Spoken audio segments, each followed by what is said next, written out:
2021년 9월 23일 목요일입니다. 우리 예배 자리에 오신 모든 분들 주님의 이름으로 환영합니다. 기도하고 예배 시작하겠습니다. 하나님 아버지, 오늘도 새로운 한 날을 저희들에게 허락해 주셨습니다. 아침 시간에 주님을 찬양하며 하나님께 예배 올려드릴 때 우리 예배를 받아주시고 예배를 통해서 하나님 음성을 듣고 큰 은혜 받는 시간 될 수 있도록 도와주시옵소서. 하나님 앞에 기도와 간구로 올려드리는 기도의 제목마다 하나님께서 응답해 주시고 도와주시고 또 우리가 하나님 말씀대로 살아갈 때 오늘도 영적으로 승리하는 복된 하루 될 수 있도록 하나님 도와주시옵소서. 예수님의 이름으로 기도합니다. 아멘. 찬송가 550장 찬송 올려드리겠습니다.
하나님의 말씀 역대상 3장 1절에서 9절까지 말씀 보겠습니다.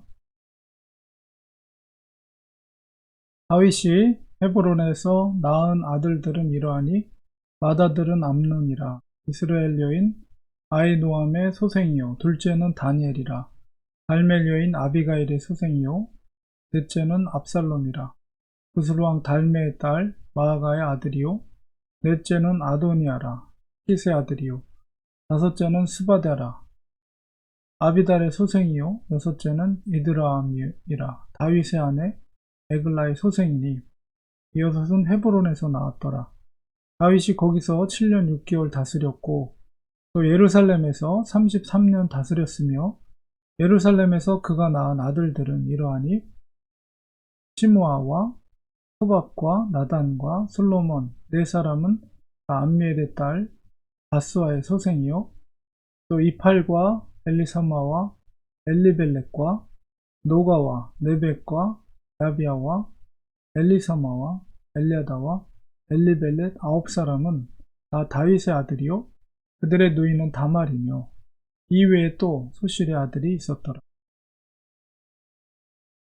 역대상 3장 1절에서 9절까지의 말씀은 유다 지파를 계속 언급하는데 이제 개인의 어떤 이 족보를 기록하는데 제일 먼저 다윗이 등장합니다. 3장에 다윗이 얻은 그 소생들, 아들들이 굉장히 많은 것을 보게 되죠. 아무래도 왕이다 보니까 여러 부인을 얻게 되고 그 여러 부인으로 인해서 출생한 자녀들이 상당히 많이 있다는 것을 보게 됩니다. 솔로몬의 시편 중에서 바로 그 자녀들의 많음에 대해서 마치 그 화살 전통에 가득한 자와 같다, 복되다 이런 시편을 127편에서 말하고 있는데요. 그와 같이 많은 자녀들, 아들들이 있는 것은 굉장히 복으로 이렇게 여길 수가 있습니다. 그런데 이제 다윗 같은 경우는 물론 자녀로 인해서 복을 받은 것도 있지만 이제 아들의 반역으로 인해서 또 고통스러운 시간을 보내기도 했죠. 물론 그것은 다윗의 어떤 범죄로 인한 하나님의 심판이라고 볼 수가 있는데 바로 우리아를 죽이고 그의 아내였던 바세바를 취함으로 인해서 그 죄로 말미암아 하나님께서는 물론 그의 철저한 회개에 대해서 하나님이 그것을 용서해 주셨지만 그러나 그 죄에 대한 어떤 결과와 심판에 대해서는 하나님께서 그 아들들을 통해서 압살롬을 통해서 그 고통을 당하게 하셨습니다. 결국 자녀들이 복이 되어야 되는데 또 다윗의 마음을 너무나도 고통스럽게 그런 자녀들 자기보다 더 먼저 죽은 자녀들이 4명이나 됐었죠. 그런데 거기서 이제 주목해 볼 만한 사람이 이 갈멜 여인 아비가일의 소생 다니엘이라는 사람입니다. 우리가 선지자 중에 다니엘도 있지만 이 아비가일은 굉장히 지혜로운 여인이었죠. 그래서 다윗이 그 도피 생활을 하다가 아비가일을 아내로 맞이하게 되는데 원래 남편은 나발이었죠. 근데 그게 나발이 이제 하나님의 심판을 받고 죽음을 맞이하게 돼서 아비가일을 얻게 되는데 굉장히 지혜로운 여인이었는데 이 다니엘로 기록되어 있는 이 아들이 사실은 굉장히 그 구설수에 오르지 않고 다른 형제들은 굉장히 그 다툼을 그건 그 어떤 권력에 대한 다툼이죠. 왕자였기 때문에 누가 아버지의 왕권을 이어받게 되는가 그것에 대한 다툼이 있을 때에도 이 다니엘이라는 아비가일의 소생은 언급되지 않고 조용히 살았던 것으로 보게 됩니다. 어머니 역할이 컸던 것 같아요. 여기에 보면 특별히 성경에 보면 유대인의 전통 가운데 어머니가 누구인가 이런 이름을 이제 아들의 이름과 함께 기록하고 있는데요. 그만큼 어머니의 영향력이 컸다는 것을 우리가 알 수가 있습니다. 그래서 어머니가 자녀들을 어떻게 가르치는가에 따라서 선한 영향력을 자녀들에게 끼칠 수가 있는 거죠. 물론 아버지도 그렇긴 하지만은 어쨌든 유대인들의 교육에 있어서 어머니 역할이 굉장히 컸던 것으로 보게 되고 특별히 이 압살롬은 정략 결혼 가운데 태어난 아들이거든요. 구슬왕 달메의 딸 마아가라는 그 북쪽 유다 북쪽에 있는 구슬 땅의 왕이었던 달메의 딸과 정략 결혼을 해서 태어난 아들이 압살롬입니다. 그러다 보니까 정치적인 권력, 작은 나라에서 큰 나라를 얻고자 하는 그런 권력욕 이런 것들이 엄마로부터 이렇게 영향력을 끼치지 않았는가 이렇게 짐작을 할 수가 있는 것이죠. 그리고 이제 눈여겨볼 수 있는 사람이 역시 5절에 있는 여기에는 바수바라고 되어 있지만 밧세바입니다. 열왕기상에 열왕기상하에 기록되어 있는 밧세바, 우리아의 아내 밧세바의 소생은 4명이나 됐다. 그러니까는 처음에 태어난 아들은 죽었죠. 하나님께서 그 아들을 데려갔습니다. 그리고 그 이후에 태어난 아들이 솔로몬인데 그 나머지 4명이 더 있었다는 것을 통해서 다윗이 그만큼 밧세바를 아끼고 사랑했다는 것을 우리가 짐작할 수가 있는 거죠. 많은 자녀들, 아들을 출생한 것을 통해서. 그래서 결국은 그 수많은 또 9명의 이름이 기록되어 있고 또 그 외에 소실의 아들이 있었다. 이렇게 기록되어 있는데 다윗이 압살롬을 통해서 왕궁을 비우고 도피 생활을 할 때 그냥 예루살렘에다 두고 온 그 첩이 10명이 있었죠. 뭐 그렇게 볼 때 여기에 기록되어 있지 않은 다른 다윗의 아들들이 더 많이 있었을 것으로 짐작이 됩니다. 그러나 그 많은 아들 중에서 왕으로서 계승할 수 있는 사람은 딱 한 사람이었는데 다윗은 솔로몬을 간택을 한 거죠. 그 기준이 뭘까라고 했을 때 아마도 선한 성품 혹은 믿음의 어떤 그 자리에서 백성들을 다스릴 수 있는 그런 왕을 다윗이 선택하지 않았나 이렇게 생각할 수가 있습니다. 그러나 그렇다 치더라도 모든 다윗의 아들들보다도 아버지 다윗의 믿음을 능가하는 아들은 존재하지 않았다. 이게 중요하죠. 이런 걸 볼 때 우리가 참 자녀들을 우리가 교육한다는 것은 쉽지 않은 것 같습니다.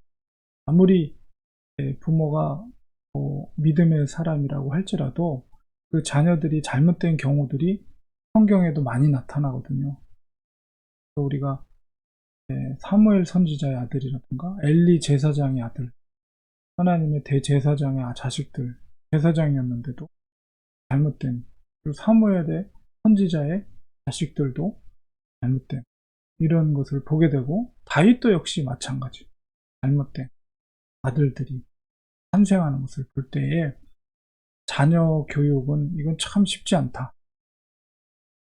그러나 우리가 자녀들은 우리의 소유가 아니죠. 하나님의 것이기 때문에 우리가 그러면 어떻게 될 것인가 했을 때 우리가 할 수 있는 범위 내에서 그들이 하나님의 신앙을 선택할 수 있도록 우리가 권유하고 또 가르치고 지도하고 우리가 본을 보이고 이 정도 해서 우리가 최선을 다하는 모습을 보이지만 그러나 그 은혜를 입는 것은 그들의 신앙의 고백과 하나님과 관계 속에서 되어지는 것입니다. 절대적인 건 아니에요. 그렇기 때문에 우리는 기도하는 부모로서의 역할을 감당하면서 그리고 그들에게 믿음의 선택을 할 수 있도록 잘 지도하는 역할 거기까지만 하면 되는 거죠. 그리고 하나님과의 만남은 하나님의 주권적인 섭리 가운데 되어지는 거기 때문에 우리가 믿음의 가정이라고 해서 그 자녀라고 해서 절대적으로 다 믿음의 자녀들이 된다라고 우리가 기계적으로 그렇게 인정할 수는 없습니다. 그러나 하나님 만날 가능성은 높겠죠. 아무래도 부모님이 신앙이 있으면 우리가 자녀들을 위해서 우리가 연약하죠. 우리 자녀들을 지도한다는 것이 그렇기 때문에 우리가 더 기도하고 또 결국은 그 자녀들의 소유권도 부모가 갖는 것이 아니라 하나님께 있다는 사실을 우리가 인정하면서 우리가 기도하는 부모 역할을 하는 것이 중요하다. 하나님께서 다 다루시는 거거든요. 하나님이 각자 자녀들을 우리들을 다루듯이 그 자녀들도 하나님이 다루시고 인도하여 주시는 거기 때문에 우리는 물론 최선을 다해서 믿음의 길로 갈 수 있도록 권유하지만 그러나 최종적인 건 하나님의 은혜와 또 자녀들의 어떤 그 믿음의 선택, 물론 그 선택이라는 것이 스스로가 되는 건 아니죠. 신앙적으로 보면, 교리적으로 보면 하나님의 은혜 가운데 하나님 부르시는 거니까. 그래서 우리가 더 기도해야 된다는 거예요. 우리가 기도하는 부모 역할을 우리가 감당하고, 또 그들에게 그리스도인으로서 말뿐만 아니라 삶을 통해서 그리스도인의 삶을 그들에게 교육하는 것, 이것이 우리의 부모로서의 역할이다. 우리가 다윗의 믿음을 자녀들에게 잘 물려 주었으며 하는 그런 아쉬움과 안타까움이 있는데, 그래도 뭐 솔로몬이 처음에는 믿음의 유산을 잘 물려받은 것으로 시작이 됐지만, 말년에 가서 마지막에 가서 그들의 부인으로 말미암아 신앙으로부터 멀어지는 결국이 됐습니다. 우리가 정말 믿음의 부모로서의 역할을 잘 감당할 수 있도록 기도하는 우리가 되어야 되겠습니다. 기도하겠습니다. 하나님 아버지, 다윗의 자녀들의 아들들의 이름이 기록이 되어 있습니다. 믿음의 사람 다윗이었지만 또 자녀들 가운데는 하나님과는 관계없이 자기의 정권을, 권력을 소유하기 위해서 형제들을 배신하고 아버지를 배신했던 그런 극악한 아들도 존재했습니다. 우리가 자녀들을 위해서 우리가 가르치는 것이 쉽지 않습니다. 그러나 우리가 우리의 것이라고 여기지 말고 하나님의 소유와 주권을 인정하면서 우리는 그 역할을 지혜롭게 할 수 있도록 또 기도하면서 하나님의 말씀으로 잘 지도하고, 그러나 결국은 하나님의 은혜로 부르심을 받고 믿음의 길을 가는 것이기 때문에 우리는 무엇보다도 기도하는 부모로서의 역할을 잘 감당할 수 있도록 도와주시옵소서. 예수님의 이름으로 기도합니다. 이 시간에 우리 함께 기도하겠습니다. 이 시간에 우리가 말씀을 기억하면서 우리의 자녀들이, 우리가 섬기는 그 하나님을 그의 자녀들도 잘 섬길 수 있도록 하나님께서 은혜를 내려주셔서 우리를 부르시고 믿음의 은혜를 베풀어 주셨던 것처럼 우리의 자녀들도 믿음 안에서 하나님을 섬기면서 살아가는 자녀들이 될 수 있도록 기도하기 원합니다. 기도하는 부모 역할을 감당하는 우리가 기도하기 원합니다. 또 어제 또 이승욱 선교사님을 마지막으로 이제 만나고 LA에서 만나서 이제 마지막 저도 인사를 나눴습니다. 금요일이면 이제 이집트로 카이로로 떠나시게 되는데요. 또 언제 또 만나게 될지 모르지만 하나님께서 그 선교사님의 길을 인도해 주시고 또 아스완으로 가서 그곳에서 계속적인 선교 사역 가운데 하나님이 동행해 주시고 가정을 지켜주시고 하나님이 계획하신 놀라운 구원의 역사가 선교사님 순종을 통해서 이루어질 수 있도록 기도하기 원합니다. 교회를 위해서 기도하겠습니다. 우리 교회가 해야 될 구체적인 사역을 하나님께서 계시해 주시고 알려주셔서 그 일에 우리가 헌신할 수 있는 우리 교회가 되도록 도와주시옵소서. 복음의 생명력이 꿈틀거리게 하시고 우리가 무엇보다도 성결함으로 깨끗함으로 주님 앞에 바로 서서 믿음의 길을 갈 수 있는 아름다운 교회 공동체가 될 수 있도록 기도하기 원합니다. 우리 성도님들의 가정을 위해서 기도해 주시고 또 일터와 또 몸이 연약한 성도님들을 위해서 합심하여 기도하겠습니다. 하나님 아버지, 시간 주님 앞에 기도합니다. 우리가 하나님을 섬기고 하나님을 공경하지만 우리의 자녀들이 우리가 섬기는 그 하나님을 또 믿음으로 섬길 수 있도록 우리가 기도합니다. 하나님의 은혜를 베풀어 주시고 하나님께서 불러주시고 자녀들을 이끌어 주시고 만나 주셔서 우리가 섬기는 그 하나님을 자녀들도 믿고 섬길 수 있는 은혜를 베풀어 주시옵소서. 자자손손 하나님을 공경하는 믿음의 가문이 될 수 있도록 은혜를 베풀어 주시옵소서. 우리 이성욱 선교사님 이제 금요일이면 내일이면 이제 떠납니다. 하나님 그 발걸음 가운데 동행해 주시고 함께 해주셔서 아스완까지 무사히 잘 도착하게 하시고 그곳에서 선교사역 계속해서 감당해 나갈 때 하나님께서 능력 주시고 힘 주셔서 감당하게 하시고 또 좋은 사람들도 붙여주시고 또 기도의 동역자들과 필요한 물질도 공급해 주셔서 그곳에서 하나님께서 부르시는 그 영혼들을 주께로 인도하는 것들을 감당하게 하여 주시옵소서. 우리 렌초아님도 사랑해 주시고 우리 교회가 분명하게 구체적으로 어떤 사역을 감당해야 될지 하나님 알게 하시고 그 일에 모든 성도들이 한마음으로 헌신할 수 있는 우리 교회가 될 수 있도록 하나님 계시하시고 깨닫게 하시고 헌신할 수 있는 우리 교회가 되게 도와주시옵소서. 성도님들의 가정을 지켜주시고 일터를 지켜주시고 또 몸이 연약한 성도들 하나님께서 특별히 붙들어 주셔서 건강으로 지켜주시고 믿음으로 지켜주시고 이 땅에 사는 동안에 힘있게 강건하게 사실 수 있도록 하나님 붙들어 주었기만을 간절히 바라고 원하옵나이다. 오늘 하루도 복된 하루 되게 하시고 믿음의 하루 될 수 있도록 승리 하루 될 수 있도록 성령으로 충만하게 역사하여 주시옵소서. 예수님의 이름으로 기도드립니다. 아멘. 기도로 예배 마치겠습니다. 이제는 예수 그리스도의 은혜와 하나님 아버지의 크신 사랑하심과 성령님의 감화 감동 교통이로 충만하신 역사가 우리 자녀들을 위해 기도하는 부모 역할을 감당하기로 다짐하는 우리 사랑하는 성도들 머리 위에 가정 위에 또 우리가 섬기는 교회 위에 지금부터 영원까지 함께 계실지어다. 아멘. 예배를 마쳤습니다. 어제 우리 줌 미팅을 테스트 실습을 했습니다.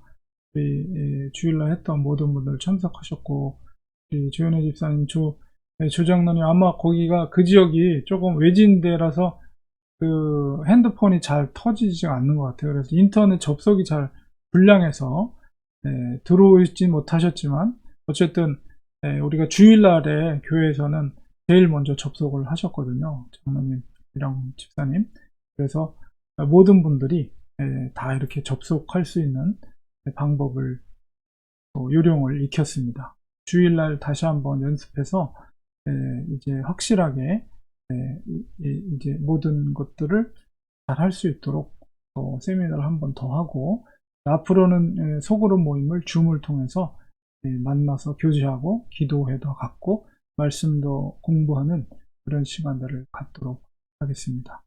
예, 우리 내일 또 예배 자리에서 뵙도록 하겠습니다. 오늘도 복된 하루 되시고 건강한 하루 되시기 바랍니다. 감사합니다. 고맙습니다.